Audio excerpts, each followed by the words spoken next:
यार बच्चों, स्वागत करते हैं आपका मेक इट इजी स्किल्स पे। तो यहाँ पर आपके पास DVC यानी कि दामोदर वैली कॉरपोरेशन में वैकेंसी निकली है जो कि जूनियर इंजीनियर की है।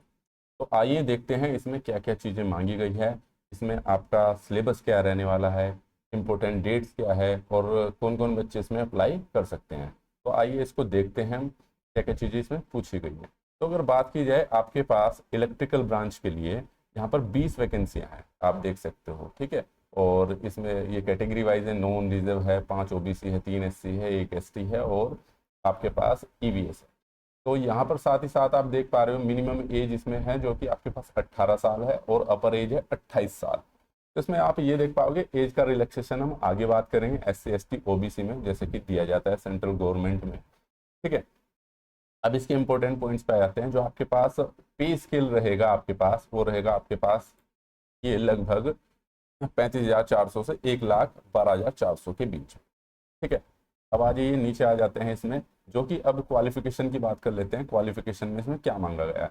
तो अगर हम इलेक्ट्रिकल की बात करें तो इसमें 3 साल का डिप्लोमा मांगा गया है, वो चाहे इलेक्ट्रिकल इंजीनियरिंग से हो आपके पास या फिर इलेक्ट्रिकल और इलेक्ट्रॉनिक्स इंजीनियरिंग से हो। आप देख पा रहे हो यहाँ पे इन्होंने साफ साफ लिखा है कि ये आपके पास यहाँ पे इलेक्ट्रॉनिक्स और आपका यहाँ पर इन्होंने इलेक्ट्रिकल इंजीनियरिंग से भी दे रखा है। तो दोनों पे आप अप्लाई कर सकते हो, ठीक है। तो चाहे इनके पास, अब बच्चे सोच रहे होंगे कि हम डिप्लोमा वाले हैं, बीटेक वाले भी अप्लाई कर सकते हैं। तो इन्होंने आगे साफ साफ लिखा है कि इसमें कोई भी बच्चा अप्लाई नहीं कर सकता जिसके पास हायर डिग्री है। तो इन्होंने साफ साफ ये भी लिखा है कि 65% मार्क्स होने चाहिए आपके जनरल OBC, ठीक है, और EVS के लिए, ठीक है, और 60% मार्क्स होने चाहिए आपके SC ST PWBD के लिए, ठीक है। Taking the average of all semester, मतलब सभी सेमेस्टर का एवरेज निकाल के इतने परसेंट होने चाहिए। तो इलेक्ट्रिकल की यहाँ पे 20 सीट्स हैं, आप फॉर्म फिल कर सकते हो।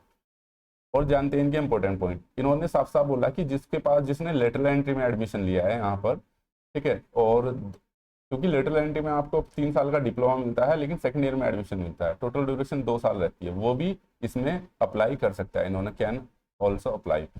और इन्होंने साफ साफ लिखा है equivalent diploma diploma certificate holder not eligible. तो भाई आपके पास ये इन्होंने बोला है कि भाई जिसके पास डिप्लोमा के इक्विवेलेंट कोई सर्टिफिकेट है वो कंसीडर नहीं किया जाएगा। इस वाले पॉइंट को याद रखना आप, ठीक है। हायर टेक्निकल क्वालिफिकेशन जो मैंने बोला था कि BTech है, MTech है, तो वो विल नॉट बी कंसीडर, इन्होंने लिख दिया है साफ साफ यहाँ पर, ठीक है, या डिस्टेंस मोड में इन्हें कंसीडर नहीं किया जाएगा।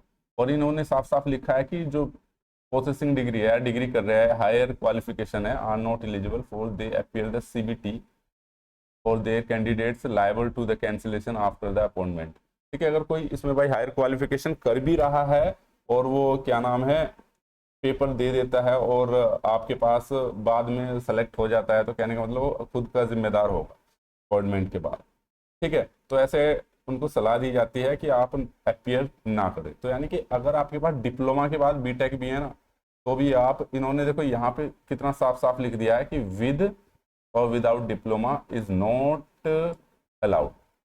ये देखो इन्होंने लिख दिया, यानी कि आपके पास बीटेक है, और BE है, MTech है, ME है, तो वो विद और विदाउट, यानी कि चाहे साथ में हो डिप्लोमा के चाहे बिना डिप्लोमा के भी हो, तो उनको भी अलाउ नहीं किया जाएगा, ठीक है।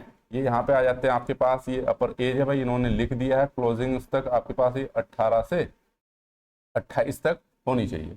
आज का ये सेशन है, मैं जरा पेन टैब से ले रहा हूँ, आगे थोड़ा मैं बाहर हूँ, ठीक है। तो चलिए खैर अब बात करते हैं इसमें गाइडलाइंस की। भाई अगर हम जो क्या बोलते हैं इसके इंपॉर्टेंट पॉइंट्स की, जो PW यानी कि पर्सन विद डिसेबिलिटी वाले हैं, candidate should meet be following criteria.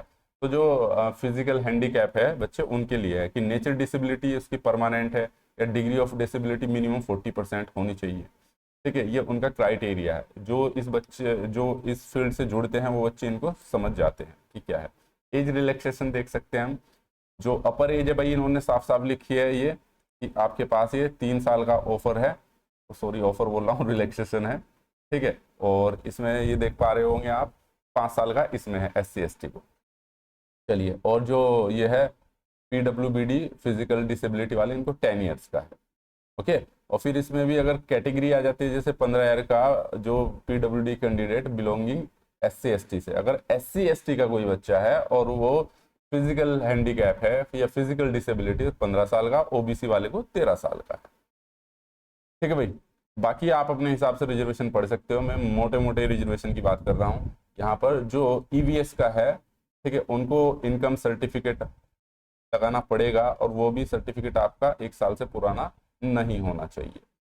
ठीक है भाई, OBC वालों का भी not older than the 1 year, ठीक है, डॉक्यूमेंट वेरिफिकेशन के दौरान अगर सेलेक्ट होते हो तो आप। ओके, तो जो एज लिमिट डिपार्टमेंटल कैंडिडेट्स के लिए नहीं है, ठीक है, और जो सिलेक्शन यानी कि वो किसी भी एज का हो, अगर डिपार्टमेंटल कैंडिडेट है यानी कि जो इस ऑर्गेनाइजेशन में काम कर रहा है वो फॉर्म फिल कर सकता है इन पोस्टों के लिए, कोई लोअर पोस्ट में है तो। अगले उस पर आ जाते हैं आपके पास सिलेक्शन प्रोसेस। सिलेक्शन प्रोसेस में क्या होगा, आपके पास दो उसमें आपके पास पेपर होंगे, रिटर्न टेस्ट होगा, आपको पता ही है 2 घंटे का टेस्ट होगा, वो आप लिखा है यहाँ पर। ठीक है भाई, और साथ ही साथ इसमें ये लिखा है कि जो पार्ट 1 है उसमें जनरल एप्टीट्यूड आएगा और पार्ट 2 में आपके पास टेक्निकल स्पेसिफिकेशन क्वेश्चन आएंगे, आपके जो भी डिसिप्लिन है आपके पास। क्लियर है, ये यहाँ पे आप देख सकते हो कि इन्होंने लिख रखा है साफ साफ कि ये डिसिप्लिन वाला है और ये एप्टीट्यूड है, क्वांट एप्टीट्यूड। आगे सिलेबस दिया है, सिलेबस पे भी डिस्कशन करेंगे। ठीक है, फिर जो क्वालिफिकेशन क्राइटेरिया है इसमें इन्होंने बोला है कि भाई जनरल का है जो 50% मार्क्स आने चाहिए पार्ट 1 और पार्ट 2 में लगा के, और इसी प्रकार से मेरे पास इसमें SC ST वालों के 40% marks total in each part, यानी कि आप अगर किसी भी कैटेगरी से हो या जनरल कैटेगरी से हो या SC ST या जिस कैटेगरी से, इन्होंने क्राइटेरिया दे दिया है भाई, ये इतने कम से कम मार्क्स चाहिए। अगर इतने नहीं मार्क्स आ रहे हैं तो बच्चों को कंसिडर नहीं किया जाएगा, चाहे भले ही सीटें खाली चली जाए भाई। चलिए, अच्छा, पेमेंट आपको पता है 300 होगा आपके पास, जिसमें जनरल, OBC, ठीक है, NCL या /EVS 300 रुपये आपको पे करना पड़ेगा। SC ST वालों के लिए छूट है, इसमें आपको फीस पे करने की जरूरत नहीं। लास्ट डेट है जो आपके पास क्या है, 4/7 की है आपके पास। ठीक है, कैंडिडेट्स इन्होंने लिखा है कि भाई पेमेंट को 300 को श्योर कर ले कि 300 से कम ना हो। ठीक है, फिर इनका एक इंपॉर्टेंट पॉइंट ये भी है कि सर्विस का एग्रीमेंट है भाई। सर्विस का एग्रीमेंट आपका प्रोबेशन पीरियड रहेगा 1 साल का और 3 साल का आपका वो रहेगा बॉन्ड, तो टोटल मिला के 4 साल हो जाएंगे। और 4 साल की बॉन्ड आपको करना ही पड़ेगा। बॉन्ड इसलिए कराती है कि बच्चों का काफी जगह सिलेक्शन होता है, बीच में छोड़ के चल जाता है, वो आपको ट्रेनिंग देंगे और फिर पैसा खर्च करेंगे, बीच में छोड़ के जाओ तो उनके लिए भी अच्छा नहीं रहता है। तो बॉन्ड का साइन दे रखा है इन्होंने। जनरल, OBC, SC, EVS के लिए 2 लाख है, SC ST के लिए आपके पास 1 लाख है। अगर आप बीच में बॉन्ड तोड़ते हो तो इतना पैसा आपको जमा करना पड़ेगा। ठीक है, नेक्स्ट पॉइंट पे आते हैं। अब आगे ये बेसिक बेसिक और चीजें हैं, आप इनको पढ़ सकते हो। ठीक है, ये है आपके पास भाई ऑनलाइन की जो एप्लीकेशन, वो है आपके पास 5/6/24 है और क्लोजिंग डेट है 4/7 है। लगभग 1 महीने का टाइम दिया जा रहा है आपके पास। ठीक है, तो आप भर सकते हो DVC के में फॉर्म पे जाके। बाकी इन्होंने हेल्पलाइन नंबर दिए, कोई दिक्कत आ रही तो आप इन पे कॉल कर सकते हो। ठीक है, अब आते हैं इसके सिलेबस पे भाई। ठीक है, जो कि आपके पास बहुत इंपॉर्टेंट होने वाला है। तो सिलेबस क्या है आपके पास ये है आपके पास पैटर्न क्वेश्चन पेपर 2 लैंग्वेज में होगा, हिंदी और इंग्लिश। अगर आप सिलेबस की बात कर रहे हैं, उन्होंने साफ साफ बोल दिया है यहाँ पर आपके पास जो वो रहेगा, आपके पास ये हिंदी और इंग्लिश में रहेगा आपके पास। साथ ही साथ ये CBT होगा, 2 घंटे का पेपर होगा। ठीक है, इसमें आपके पास जनरल एप्टीट्यूड आएगा, ये रहा जनरल एप्टीट्यूड, और टेक्निकल नॉलेज आएगी। जनरल एप्टीट्यूड के क्वेश्चन इसने साफ साफ बोले 30 नंबर का जनरल एप्टीट्यूड आएगा और 70 नंबर का आपका क्वेश्चन आएगा। टोटल मिला के 100 नंबर का पेपर आएगा।